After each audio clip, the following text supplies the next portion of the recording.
Primeiro, nós vamos falar sobre o que acontece com uma vida que pensa ser autossuficiente.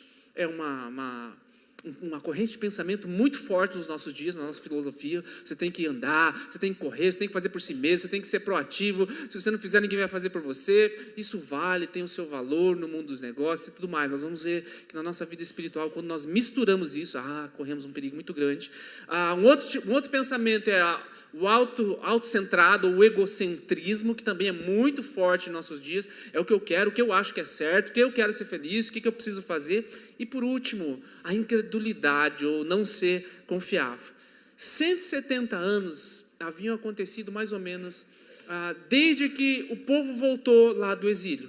Pois bem, quando eles voltam do exílio, eu falei para vocês, eles voltam quebrantados. Poxa, Senhor, a gente fez o que era errado.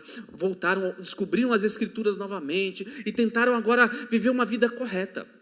Eles restauraram o templo, não com a glória do templo de Salomão, mas restauraram um pouquinho do templo. Deus levanta, como eu falei ali, homens como Esdras e Neemias, que dão um tom para o pessoal. Gente, vamos agora corrigir a rota, vamos andar nos caminhos do Senhor. E eles voltam, e eles começam empolgados, eles levantam uma oferta do povo lá. Gente, vamos construir o templo, se mobiliza aí. O pessoal diz que ofertou tanto, que até sobrou. Mas aí agora passaram-se 170 anos. E aquela mensagem lá de trás vai ficando longe, e a vida vai acontecendo, e algumas pessoas começaram a olhar assim, poxa, mas eu estou servindo a Deus, e o outro ali está indo melhor na vida do que eu, poxa, mas eu estou tentando fazer o que é certo, mas o outro lá faz o que é errado, e às vezes prospera mais do que eu, e eles começaram a ficar assim naquela vidinha religiosa, né? Iam no culto no final de semana, mas durante a semana eles faziam o que queriam, e de repente agora eles começam a ver umas nações estrangeiras se aproximando dos negócios, e os homens aqui, em especial os homens, eles começam a olhar para as mulheres estrangeiras. 170 anos já passou, né? O pessoal falou, foi deixando lá atrás, faz tempo que eu me converti. Em uma geração, aquele povo já de novo começa a se desviar dos caminhos do Senhor, mas agora não é que nem antes. Agora eles não são assim explícitos, a idolatria tomou conta do nosso povo, não. Agora talvez seja um dos maiores perigos, querido, que eu creio que é um dos perigos do nosso tempo.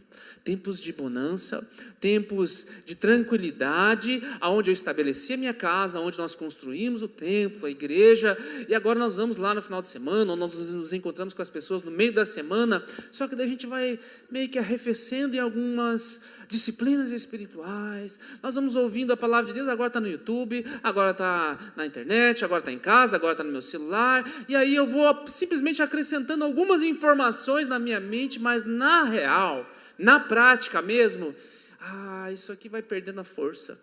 E aí aquelas coisas simples da vida que antes eu olhava com tanto zelo, a oração, a disciplina da palavra, o olhar para as outras pessoas com o olhar de Deus, ele vai ficando mais distante, e eu vou olhando para onde? Para mim.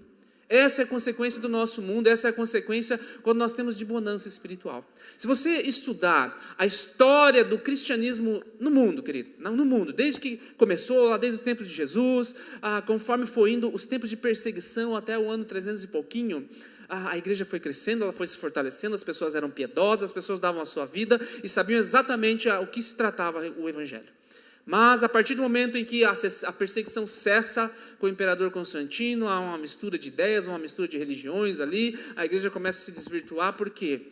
Porque agora os tempos de paz, ao invés de nós nos lançarmos ainda mais profundamente diante de Deus, a tendência é a gente ficar um pouquinho mais preguiçoso. A tendência é a gente começar a olhar um pouquinho mais para nós mesmos. E é nesse tempo aqui que começam a surgir alguns partidos. Um dos mais famosos deles que nós conhecemos se chama o Partido dos Fariseus, ou a gente poderia chamar de grupos, não eram partidos políticos, mas eram os fariseus, porque eram sacerdotes que lembravam o que tinha acontecido lá atrás, em toda a nossa série aqui, falaram, nunca mais vamos fazer isso, vamos agora ver o que a lei diz. E eles começaram a criar uma religião, muitas regras, e aí havia um outro partido agora que não concordava muito com eles, que eram os saduceus, que também até eram tementes a Deus e tudo mais, mas eles não criam nesse negócio de regra todos, vamos ficar só com os 5 primeiros livros do Antigo Testamento. E aí eles começaram a criar a sua religião, numa boa intenção, de cuidar do povo, mas eles começaram a olhar mais para isso do que para Deus.